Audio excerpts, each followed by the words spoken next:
So I want to shift now and talk a little more about another public policy issue, and that is subway cars. As far as I know, in Canada, they don't have them. They don't have them in the US, as far as I know. But in Mexico City, at rush hour, there are separate cars that are available for women and children. And we find this also in other parts of the world. With the exception of Tokyo, most of the cities are in the global south. And so one issue that needs to be addressed is the problem bigger there, or is it simply being addressed? That is sexual assault, sexual aggression on the subways and very packed subways. And is this a way to protect women in some fashion? Interestingly and importantly enough, in Mexico City, Sao Paulo, and some other cities, there's been opposition on the part of feminists to some of these separate cars, which might be surprising. You might think feminists would be in the forefront, and some are. The issue that they are raising, and I think it gets to the core of what I'm trying to talk about today, is this a way of accepting that's just the way guys are? They're going to assault women if they have the chance. So the best we can do is separate them. Or can we actually change things? And is the separate cars and nothing else not really addressing fundamentally the problem that it seeks to resolve? It doesn't seek to resolve, it seeks to mitigate temporarily. And so, how or what ways can we implement as public policy to address more effectively and change and arrest and punish those who do assault women in these cases? Another example, this probably comes as no surprise that 9 out of 10 murderers, when we know whether it's a man or a woman, are men. And this is true in many, many parts of the world. This figure comes out. And so the association of murder with males in particular is of great importance. What needs to be explained as well, and theorist Raewyn Connell, a sociologist from Australia, has emphasized, is we also have to explain why most men are not murderers.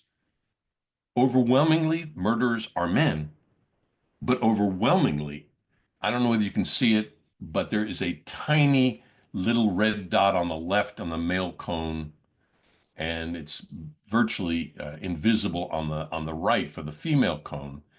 The point is, we need to explain also why so many men are not murderers. This has got to be exactly part of the same issue. As with rape, it seems to me not rape is not caused by the penis. And recent transphobic ideology, this is the problem. Whether you have a penis or not is going to be determinant of whether you are a potential rapist. And as Judith Butler has said recently, this reflects the phobic focus on the penis. So just to sum up on testosterone, we give it a magical life, but I think we let men off the hook in the process. If it's all natural, who can fight it? At most, we can try to control better men's natural instincts.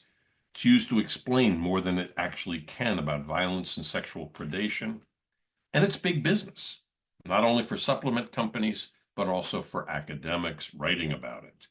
Interest in testosterone, I think, has more to do with social attitudes and beliefs, not new scientific discoveries.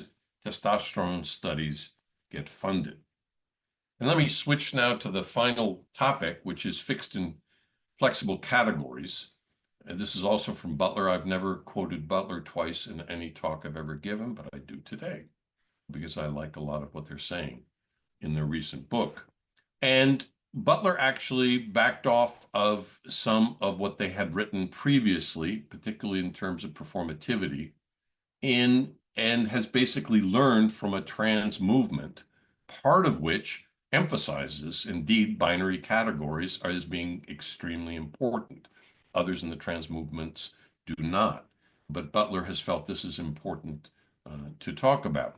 And you can contrast this with Foucault, who once talked about the happy limbo of non-identities in his book about a hermaphrodite in France, Connell's Gender Vertigo, and one of my favorites, The Gender Fuck.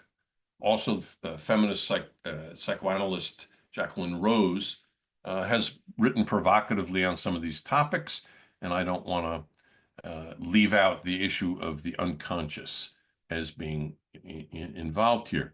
Sociologist Hector Carrillo and his collaborator Amanda Hoffman have also been doing a lot of studies on heteroflexibility and how self-identified heterosexuals are changing what heterosexuality means to them in terms of their sexual practices in a broader kind of way.